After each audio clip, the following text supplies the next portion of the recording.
You never truly quit Yu-Gi-Oh! True words said from Cimooo. Yu-Gi-Oh! Today is definitely not the same as I remembered it, but it is definitely one of those things that I just can't forget about. Back in 2012, Exceeds were the new thing at the time, and unfortunately that was also when I quit the scene, or took a long break. Fast forward to today, and I'm once again back interested in playing with children's cardboard. However, it's not going to be easy. I have about 8 years of catching up to do. And the goal for this series is to just see how far I can take each of the decks that I want to run. As for how I'm going to achieve that, I'm going to be following the sealed only method created by Nyhmnim, but with my own little twist on it. This will be a chronicle of my journey back to the game, inspired by Nyhmnim, Ruggles, and Rev's cards. So, can I actually take on this journey again? Well, let's find out. This is Revisiting Yu-Gi-Oh! A new sealed only journey.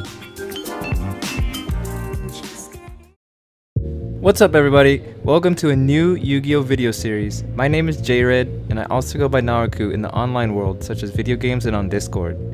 I decided to come back to the Yu-Gi-Oh! Scene after an 8-year hiatus and wanted to document my journey along the way. So after thinking about it, I came up with this idea to make this video series. First off, even if they don't see this, I want to say thanks to Nyhmnim, Rev's Cards, Ruggles, Team Sam, Cimooo, Simply Unlucky, and Cyberknight for inspiring me to get back into the game earlier this year with their videos. I love all you guys' videos, and without them I probably wouldn't be back to playing with cardboard again. So thanks guys, hope to meet you all one day. Now, before I get into the details on the twist of this new sealed only journey, I wanted to talk a little bit about the reason for why I'm back. If you don't want to hear that, it's all good, no worries. There'll be a timestamp here that you can skip ahead to for the series details. As I said in the intro, I quit or took a break from Yu-Gi-Oh! Back in 2012. It was November to be exact. I remember because the last thing I went to was the Abyss Rising sneak peek, and I had also just entered college a few months before that and realized that I couldn't afford to play Yu-Gi-Oh! And do other things that I wanted to do at the time. So I put my deck down and didn't look back.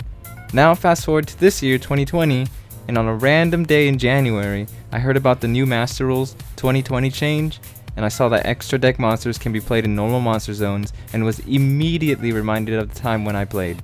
So obviously that caught my attention a bit, but it wasn't until I started watching other Yu-Gi tubers that solidified my decision to come back to the game, especially the sealed only and returning to Yu-Gi-Oh! Series by Nyhmnim and Ruggles respectively. It was such a different thing to see compared to regular pack openings and deck profile videos. It grabbed my attention fast and kept me hooked, just like a good TV show on Netflix or even just a good anime. Now I want to rewind a month for a sec. Back in December, my friend got me a Yugi's Legendary deck set for my birthday because he knew I always wanted the Red Arcana Dark Magician in TCG. I had the original OCG Premium Pack 4 version and was always bummed that it never came to TCG. I never opened the set though, cause I just wanted to keep it as a collector's item, but I think now would be a great time to open it.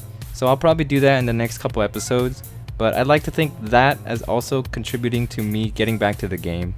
Eventually, I ended up buying my first Yu-Gi-Oh! Product since 8 years because of the high interest I had from watching many videos. It was a movie pack special edition that I found while I was at Target one day.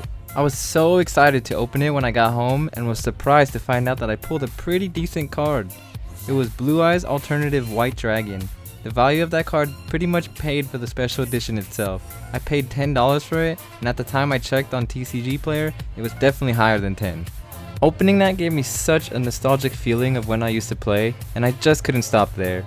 Plus throw in the fact that I finished college and have a job now, so that meant I have money to spend on this children's card game.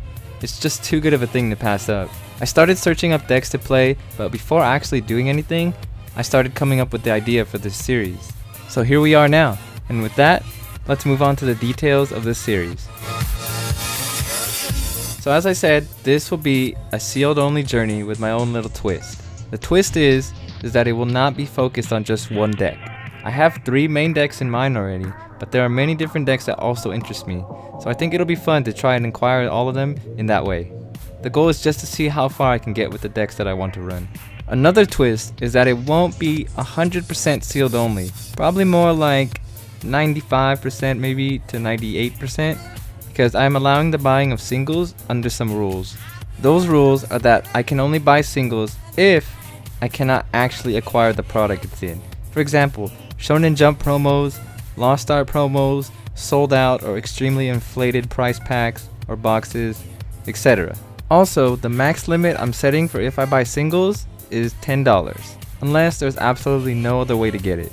Rarity bumps as singles will be allowed only if I already pulled the card beforehand, and only if the price for the higher rarity is cheaper than $10.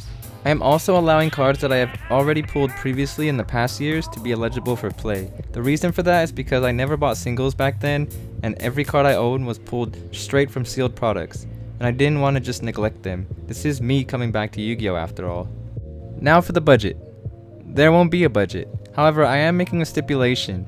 The max limit for opening more than one product per week is $60. For example, I can have 3 special editions, a tin, a couple booster packs, anything until I hit $60 or less. If I want to open something such as a booster box or a case, which costs more than $60, then that'll just be the only thing for that week. Unless the box costs less than $60, then of course I can add more until the limit. I will not be counting accessories such as sleeves, deck boxes, playmats as part of the stipulation. I'll buy those on my own accord. Trading and selling pooled cards are also allowed, but will not go towards the budget for that week, because as I said, there's no real budget. I will also be doing this whole thing in 3 seasons. Season 1 will be the relearning reminiscing arc, where it will showcase me relearning the game again and trying to catch up on the 8 years I missed. This will probably be the shortest season in terms of episodes, and then after having a general understanding of the current game, we'll move on to Season 2, the Determination Discovery arc. This will be the main chunk of this series, where it'll be like other sealed only series. We will be buying and opening products and just editing the decks to how I want to play them and doing many duels here. Then, after winning tournaments and entering big competitions, we'll enter Season 3, the Road to Glory arc. Just as the name implies, this will be the end game for the series, and we'll find out just how far I can get. And that's pretty much all the details about the series. So before ending this episode, let's talk about the decks I mentioned. There are 3 main decks that I want to run and focus on, and there are also plenty of other decks that I'd love to run as secondary decks. The 3 main ones, however, are Dark Magician, Heroes, and some form of Machina. The reasons I chose these 3 are Dark Magician because it's my favorite card of all time, Heroes because Yu-Gi-Oh! GX was my favorite season, and Machina because that's what I ran 8 years ago.